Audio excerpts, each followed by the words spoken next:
Bonjour, mon nom est Adil Lemnini, je suis président de l'association professionnelle des marques marocaines et du label Made in Morocco. C'est une expérience qui, comme je l'imagine pour tous les Marocains, était premièrement inattendue. Beaucoup d'appréhension, beaucoup de peur, beaucoup de remise en cause, parce que c'est réellement quelque chose sur laquelle on n'est pas préparé psychologiquement. Personnellement, j'étais en train de dormir, donc vous pouvez imaginer le choc que cela peut causer.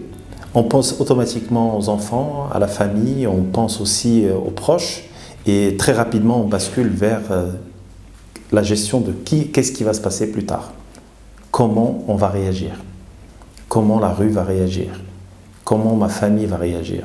Donc beaucoup de questionnements, mais alhamdoulilah ala Allah. Je pense qu'on a, avec du recul, je pense qu'on a réagi d'une manière assez contenue.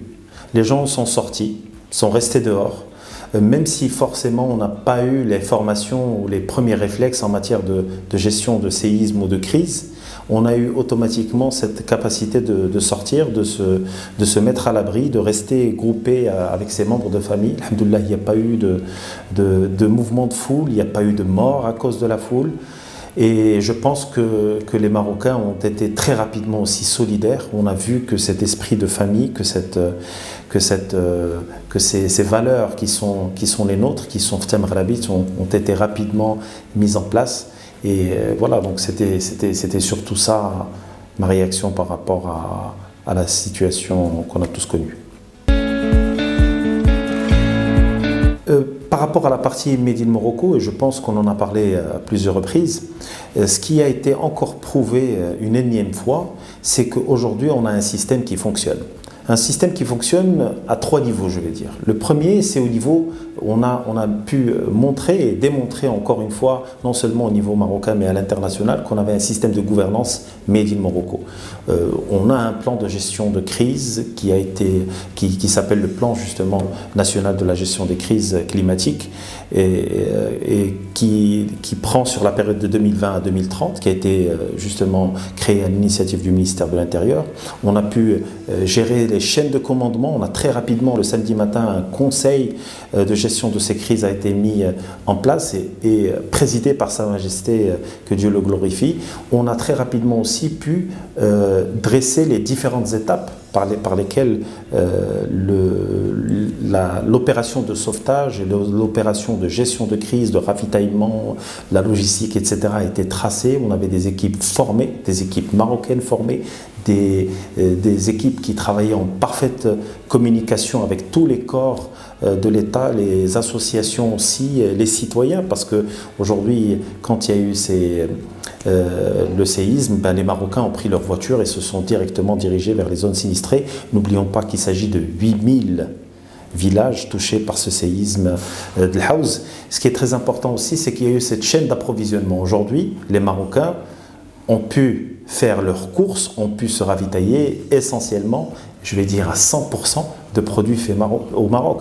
Les denrées alimentaires étaient marocaines, les couvertures sont fabriquées au Maroc, les tentes ont été fabriquées à la dernière minute, et encore une fois on voit cette agilité qui nous a été justement profitable lors de la période de Covid. Aujourd'hui on voit que notre PME, PMI marocaine peut être réactive, et on a vu aussi ce flux de communication. Aujourd'hui, pour la première fois, et vous êtes un excellent communicant, vous savez de quoi je parle, les médias ont pu jouer le jeu.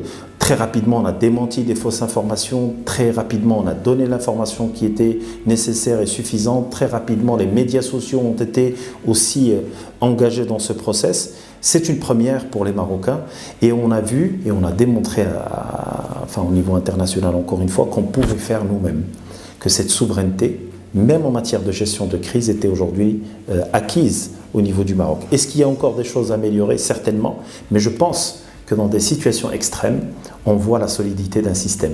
Le système a été stressé, il a tenu, et il a tenu grâce au corps de l'État, grâce bien sûr au leadership de Sa Majesté, mais grâce aussi aux Marocains et aux Marocaines. On a démontré que la gouvernance était là, on a démontré que cette gouvernance était portée par des valeurs, les valeurs de solidarité, les valeurs de résilience, mais les valeurs aussi de patriotisme. Des entreprises ont donné, des entreprises familiales dont les gouvernances étaient critiquées, ont aujourd'hui démontré encore une fois qu'au cœur de leur gouvernance, cette agilité, ce patriotisme, cette citoyenneté était réellement un pilier important. On a donné, on a soutenu, on a adapté notre outil de production, mais on a aussi pu accompagner les Marocains et les Marocaines à dépasser cette crise. La crise n'est pas encore définitivement gérée.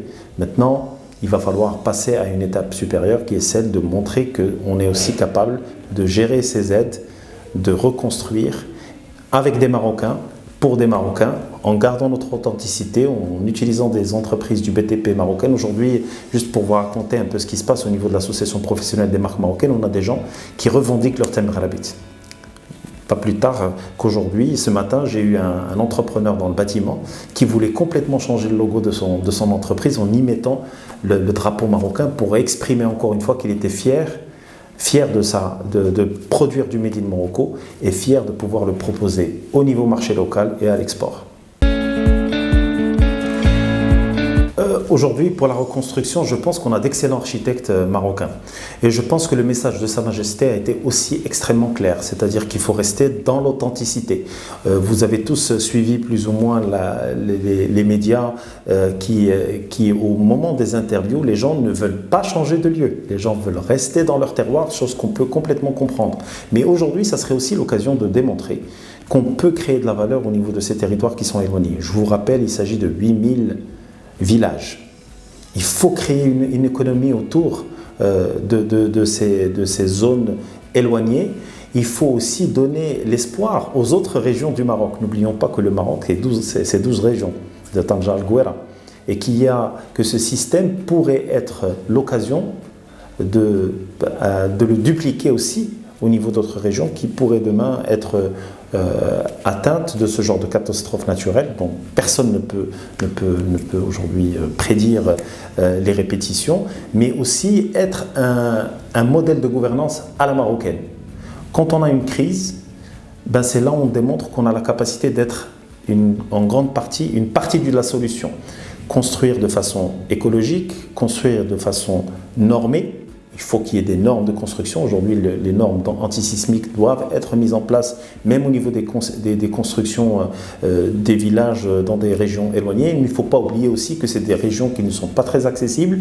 Est-ce qu'on pourra profiter des installations de nos villes? Je ne pense pas, et je ne pense pas que ça soit aussi adapté à l'image de ce qu'on veut donner de nos villages marocains, mais on peut utiliser les matériaux locaux. On peut utiliser de la main-d'œuvre locale, on peut former localement. C'est l'occasion aussi de parler du préfabriqué marocain, Made in Morocco. Aujourd'hui, il n'y a pas que des maisons en conteneurs, on peut construire des maisons dans des usines, dans des entrepôts, et éviter justement la saisonnalité des travailleurs, éviter justement le fait qu'il pleuve ou qu'il ne pleuve pas, que les conditions sont adéquates ou pas, et permettre la reconstitution surtout, ou la reconstruction rapide de ces villages.